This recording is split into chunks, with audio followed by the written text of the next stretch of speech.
Afternoon. I've just been out for a bit of a run over towards the White Rose. I've just remembered this speed camera has been updated. Have a look at this. Switching camera. Right, now that's obviously one for one way and one for the other. The one on the left is for uphill traffic, the one on the right for downhill traffic. But look what the downhill one can see. A bloody great sign.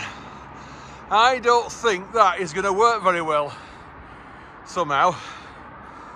It's pretty good speed cameras, that one. Right by the sign.